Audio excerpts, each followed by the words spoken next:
Muito obrigado, Mercino. Bem, convido aí a ficar com parte da mesa, enquanto eu chamo o nosso próximo palestrante, que é o Tiago Vasconcelos Barral Ferreira. Ele é membro da Superintendência de Projetos da geração da empresa de pesquisa energética, EPE.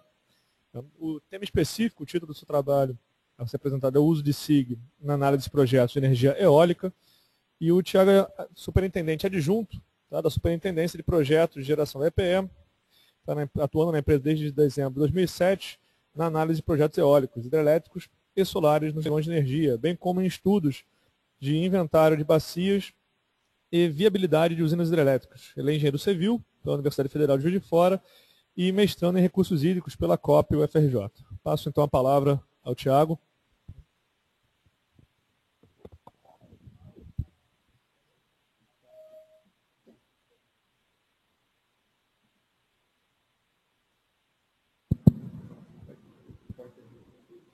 Tem outro palestrante que tocou na água.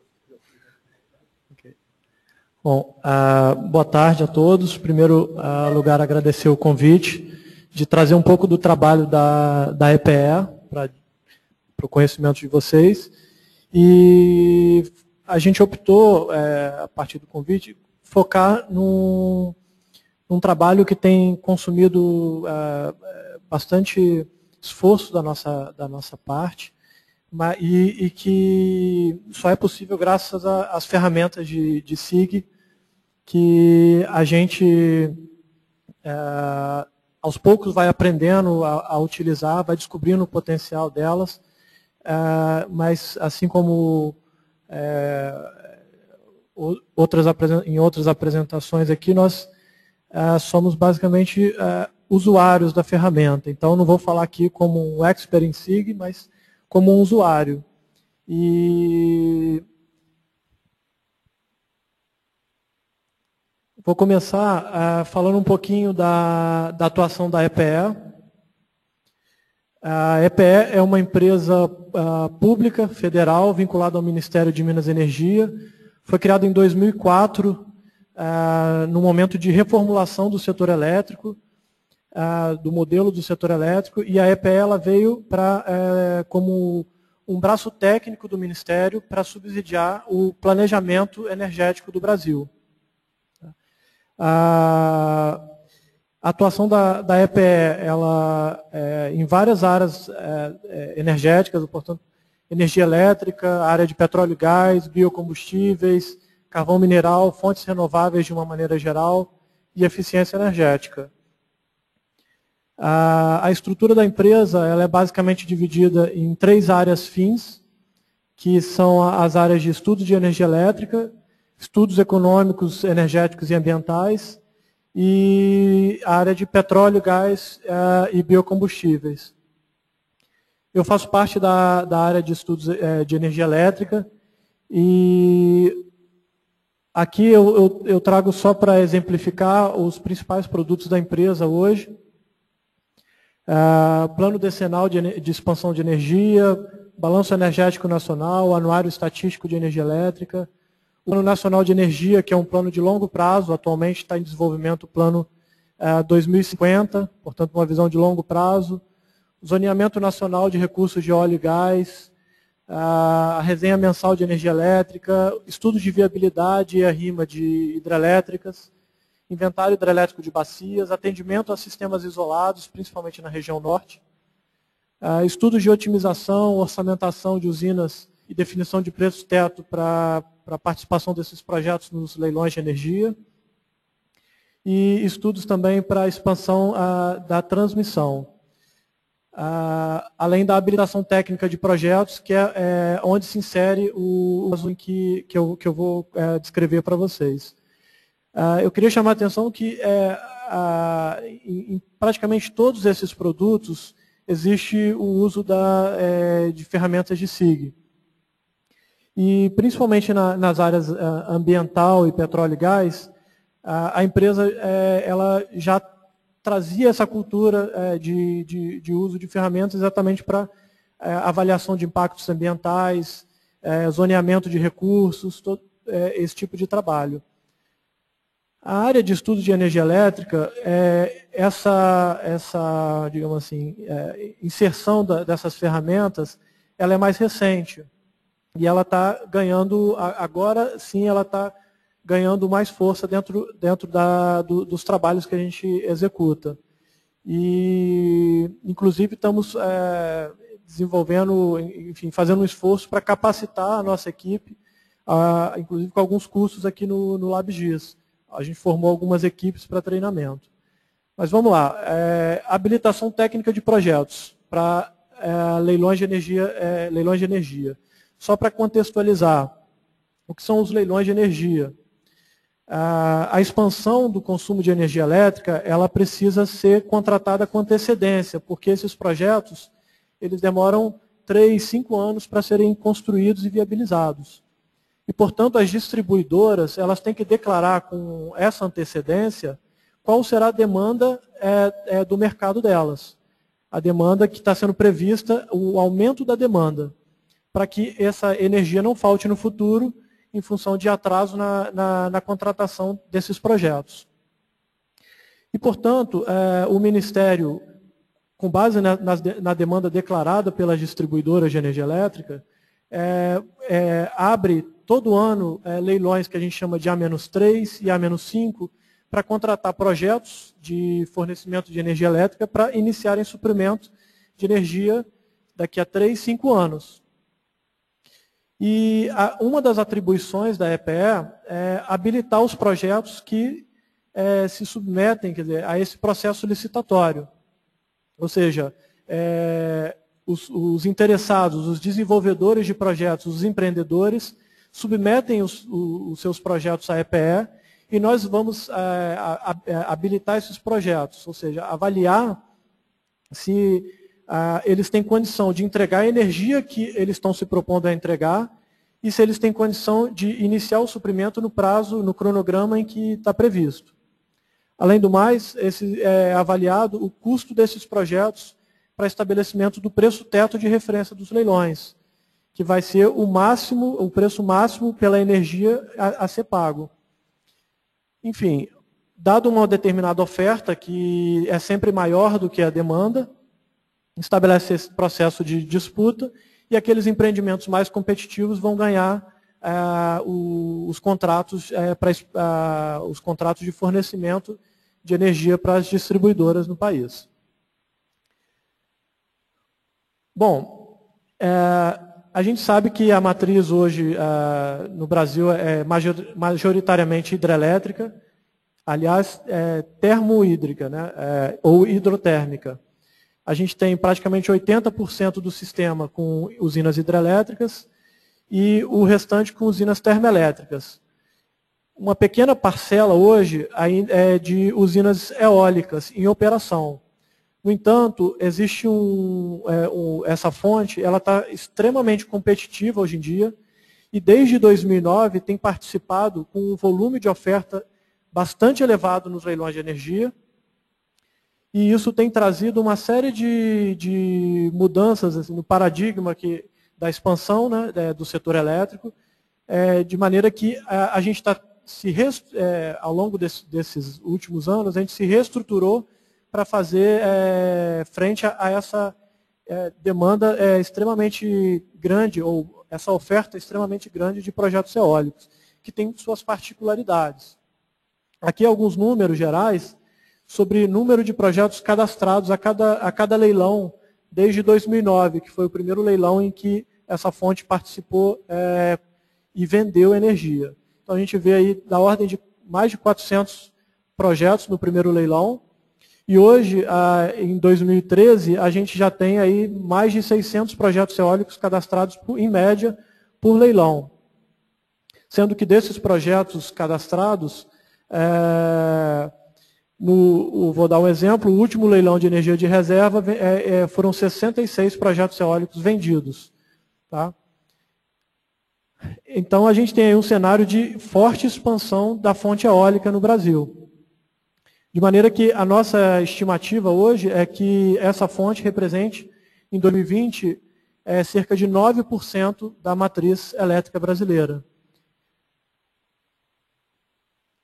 Aqui só um gráfico ilustrando a oferta de projetos, ou seja, os projetos cadastrados nos leilões dos últimos anos, de 2009 a 2013. Bom, esse é o primeiro fator. A gente tem basicamente 3 fatores que configuram um problema do caso em que eu trago para ilustrar aqui. O primeiro fator, como eu comentei, é a forte expansão da oferta de empreendimentos eólicos. O segundo fator é uma particularidade dessa fonte, que decorre do seguinte fato. As pás de um aerogerador funcionam como asas de um avião, ou seja, ela tem um perfil aerodinâmico e o vento ou a corrente de ar, ao passar por esse perfil aerodinâmico, ele tem como resultante 2 forças, uma força de sustentação e uma força de arrasto. A força de arrasto é aquela que vai tender a empurrar o aerogerador. E a força de sustentação é aquela que vai fazer o aerogerador girar. É a mesma força que faz o avião se sustentar no ar. Só que a corrente de ar, ao passar por esse perfil, ela forma-se atrás desse aerogerador o que a gente chama de esteira. É um aumento da turbulência e uma redução da velocidade do vento atrás desses aerogeradores. E esse fenômeno que aumenta a turbulência atrás desses aerogeradores, ele é um fenômeno que depende não só da geometria dos aerogeradores e da operação desses aerogeradores, mas ele também depende de variáveis climáticas e variáveis ambientais, como topografia, rugosidade do terreno e também temperatura, estratificação térmica e turbulência ambiente. Portanto, é um fenômeno extremamente complexo e que vai variar ao longo do dia, ao longo do ano. E, então, tem muitas variáveis que vão determinar qual a extensão e qual a intensidade dessa esteira, que a gente chama de esteira. Aqui uma foto de um fenômeno extremamente raro, um parque offshore na Dinamarca, em que é possível visualizar esse fenômeno das esteiras. E a gente percebe, portanto, que os aerogeradores que ficam atrás vão estar sujeitos aí, então, a essa turbulência das esteiras da primeira linha de aerogeradores. E esse fenômeno, em geral, é cumulativo. Ele vai se acumulando ao longo de um parque eólico. E ao longo do desenvolvimento dessa esteira, por influência da corrente de ar que circunda, a velocidade do vento vai se recuperando e a turbulência vai sendo reduzida. À medida que essa esteira vai se expandindo, ela também vai perdendo força. Aqui um modelo de representação das esteiras em planta, em que a gente observa o que a gente chama de déficit de velocidade atrás do aerogerador e a expansão à medida que a velocidade vai se recuperando. Como é um fenômeno muito complexo e a gente tem um número muito grande de aerogeradores e parques participando de um mesmo leilão, a gente estabeleceu para identificar quem está interferindo em quem, a gente adotou um conceito que a Agência Nacional de Energia Elétrica estabeleceu, que é o conceito de região de interferência, que é basicamente a distância de 20 vezes a altura máxima das pás, nas direções mais frequentes do vento, aquelas direções com frequência superior a 10%. Bom, aí vamos ao terceiro fator, ou seja, temos um número muito grande de parques eólicos se cadastrando e vendendo nos leilões. A gente tem um fenômeno muito particular dos aerogeradores e dos parques eólicos, que é a interferência de um projeto sobre outro. E a gente vem no terceiro fator, que é bom, o terceiro fator eu vou falar na sequência, aqui é só dando uma ideia da dimensão disso, as esteiras da ordem de, essa região de interferência que eu havia comentado, da ordem de 3 km de extensão, os aerogeradores, em geral, 100 metros de altura e 100 metros de diâmetro de rotor, portanto, são estruturas muito grandes. E aqui, agora, então, retomando, o terceiro fator, que é um complicador para esse caso, que é a alta densidade de parques eólicos nas regiões em que o recurso é mais atrativo. Ou seja, em regiões de recurso eólico mais favorável, a gente tem uma concentração extremamente grande de empreendimentos principalmente no Rio Grande do Sul e no litoral do Nordeste e interior da Bahia. Portanto, a gente tem um número grande de aerogeradores concentrados em regiões muito pequenas.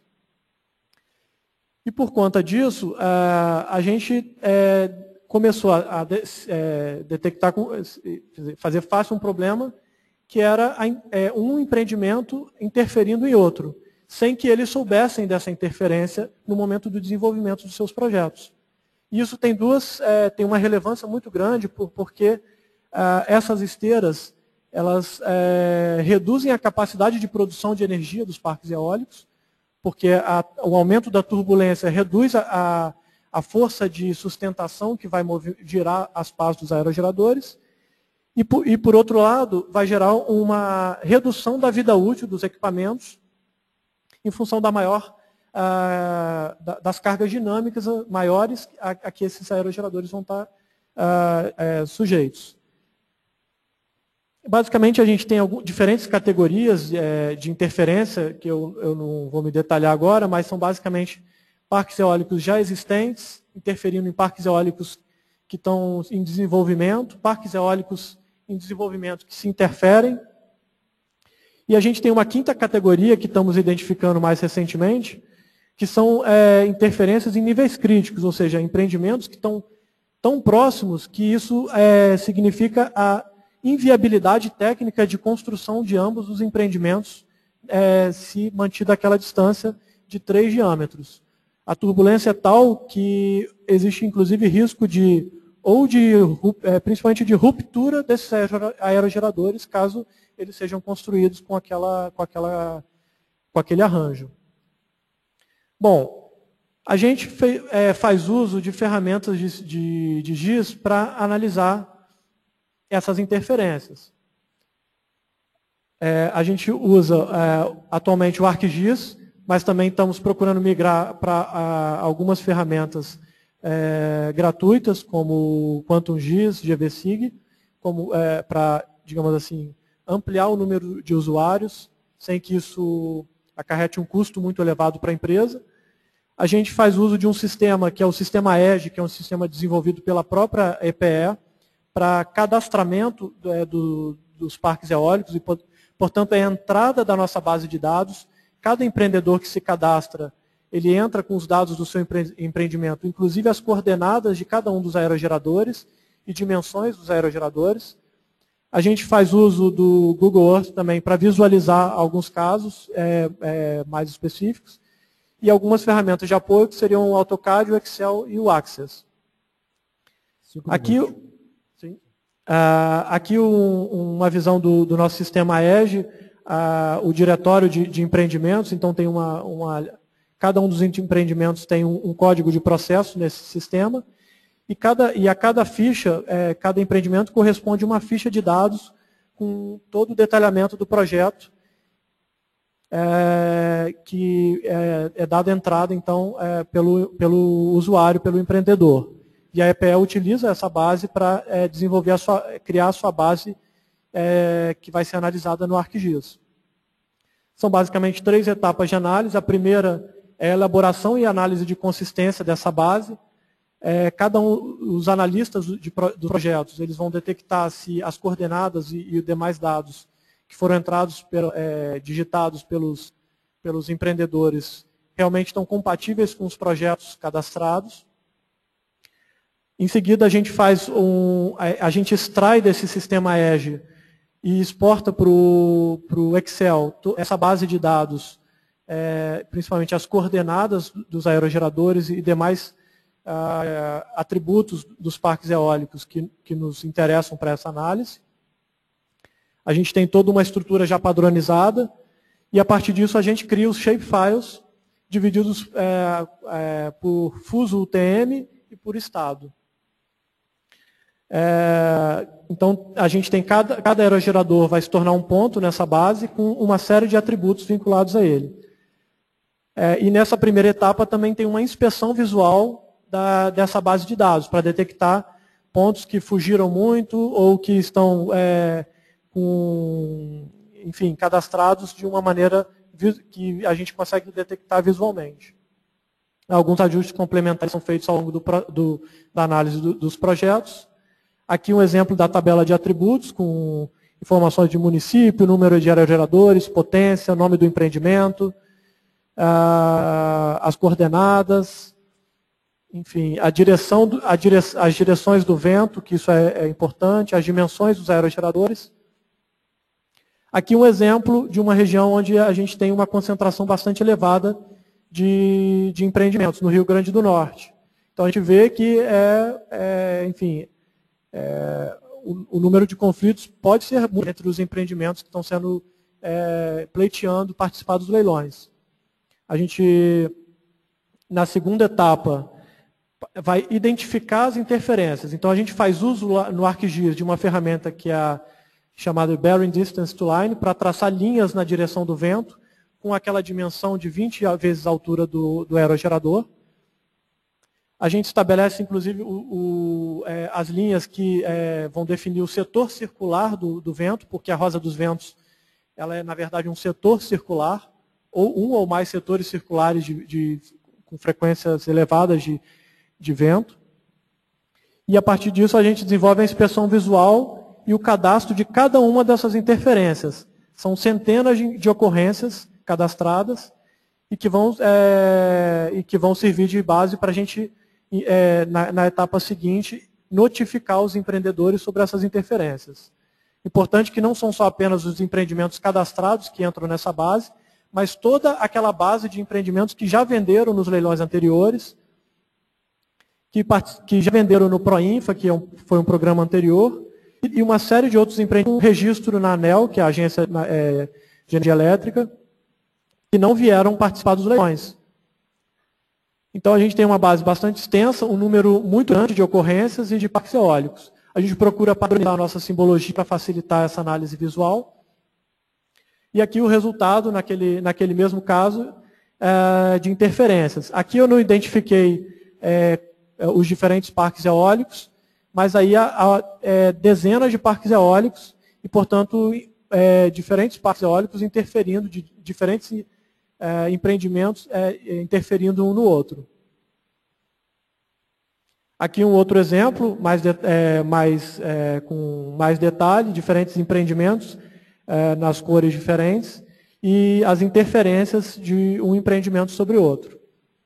Por fim, a terceira etapa de análise do processo é a notificação dos empreendedores e a solicitação de termos de concordância ou de ciência de cada um deles a respeito dessas interferências, para evitar o quê? Conflitos futuros em que empreendedores comercializam um determinado montante de energia e depois descobrem que não tem aquela energia em função dos parques eólicos vizinhos.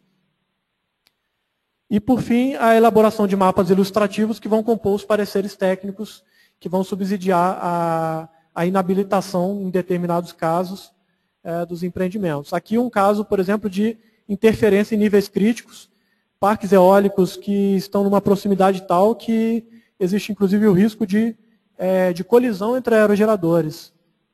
Portanto, ambos tendo que ser inabilitados, porque no desenvolvimento dos seus projetos eles não levaram em consideração a existência de vizinhos também em desenvolvimento.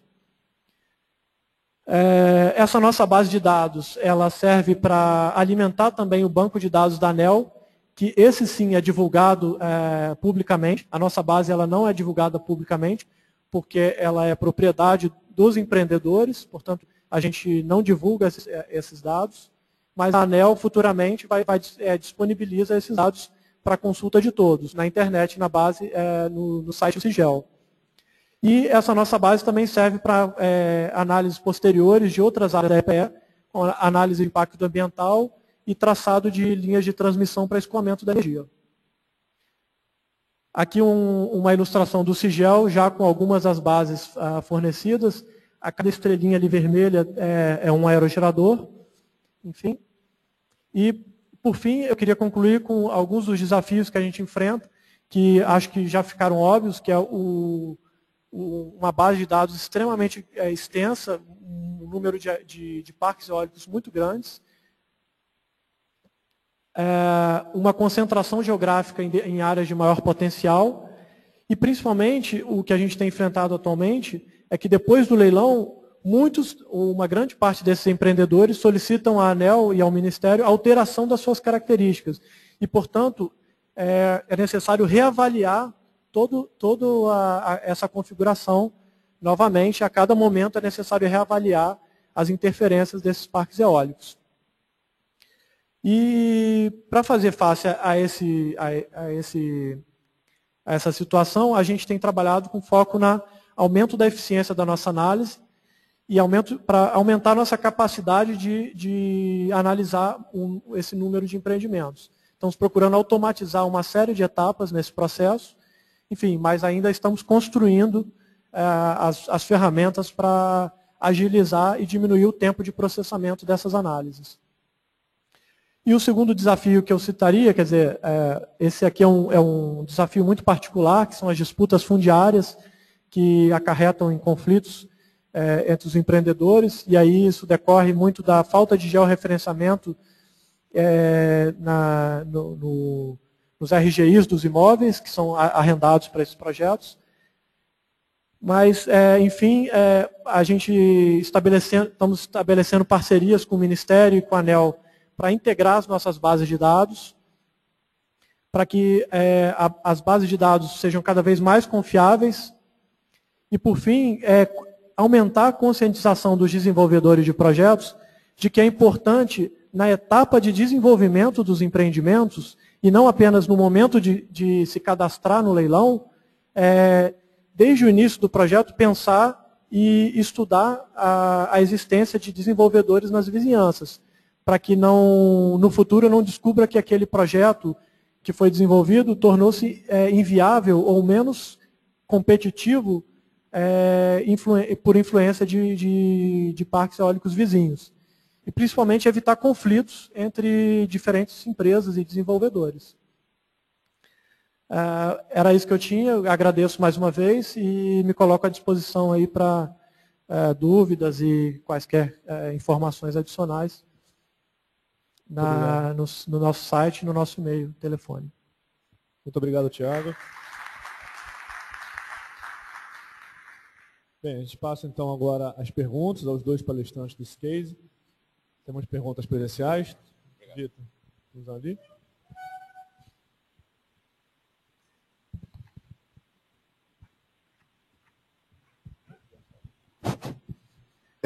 Meu nome é Marcelo Maranhão, eu sou do IBGE. É uma pergunta para o Tiago. Eu fiquei curioso com dos projetos. Ele falou sobre um dos quadros era atendimento a sistemas isolados na região norte. Queria saber o que significa.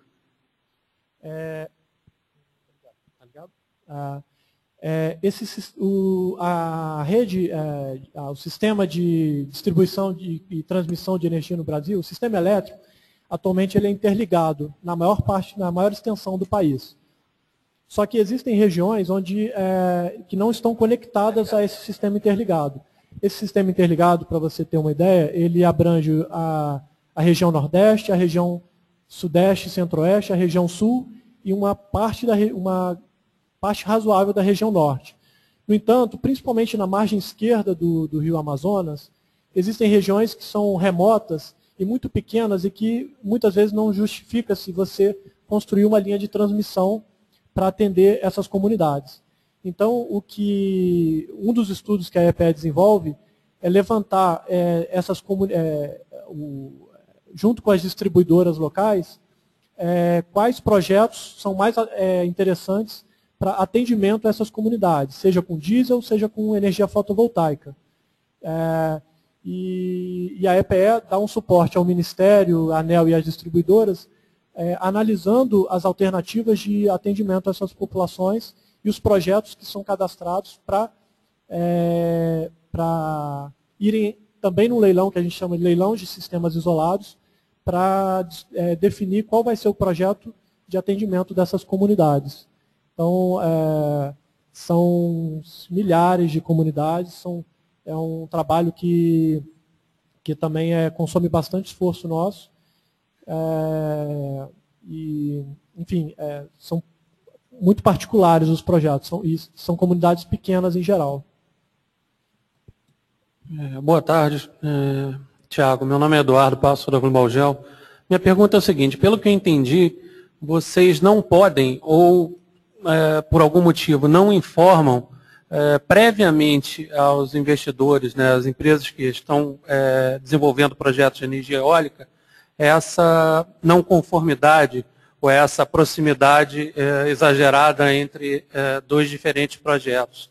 Por que isso não é informado antes, para evitar um desperdício de tempo e de dinheiro e até para evitar também o tempo de análise de vocês depois do projeto já ser encaminhado para o leilão? Bom, basicamente porque essa atribuição ela é da ANEEL, Agência Nacional de Energia Elétrica, reguladora. Cabe a ela definir quais informações devem ser disponibilizadas e quais são particulares de cada projeto. A EPE, como analista desses projetos, ela não pode dar publicidade a essa propriedade dos empreendedores. No entanto, a gente se articulou nos últimos 2 anos com a ANEEL para sensibilizá-los da importância dessa disponibilização prévia dos empreendimentos cadastrados, para que na etapa de desenvolvimento os empreendedores já pudessem detectar isso e evitar que, ao chegar no leilão, ele se depare com aquele problema. Então, a gente fez um trabalho junto com a ANEEL recuperou uma boa parte do passivo que existia de base de dados ainda inexistente ou que não foi construída ao longo do tempo.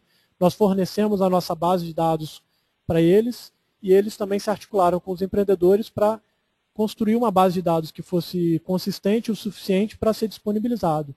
E desde meados desse ano, no Sigel, agora então estão sendo disponibilizados todos, ainda tem imperfeições que estão sendo corrigidas, mas de uma maneira geral, individualizado por aerogerador, a maior parte dos empreendimentos que se registram na agência. E a partir desse registro é que esses empreendimentos vão para a EPS cadastrar. Então, existe aí um trabalho de parceria e hoje, graças a essa parceria, é possível ter acesso a essa base de dados através da ANEEL e não da EPE. Vamos passar uma pergunta online. Essa pergunta é do Vitor Souza. Ele pergunta como é feita a classificação e o mapeamento das regiões potenciais para a instalação dos parques. O mapeamento de potenciais, isso é o que a gente chama de atlas de energia eólica. Esses atlas de energia eólica, a EPE ela não desenvolve diretamente, mas existe um mapeamento das áreas em que existem mais empreendimentos querendo se cadastrar. O mapeamento esses atlas de energia eólica, em geral, são desenvolvidos pelos estados, pelo CEPEL, pela própria Agência de Energia Elétrica, mas a EPE não tem desenvolvido esses atlas. Mas existe um trabalho que está sendo desenvolvido na EPE, que é cada parque eólico vendedor, ele tem que cadastrar e fornecer quinzenalmente os dados de vento na localização desses empreendimentos. Isso já está sendo disponibilizado, é um sistema que chama Sistema AMA, de medições anemométricas, que já está sendo disponibilizado no site da EPE. No entanto, só reforçando, a EPE ela não desenvolve o mapeamento de potencial eólico. Bem, muito obrigado aos dois palestrantes. Então, muito obrigado pela participação, parabéns pelas apresentações.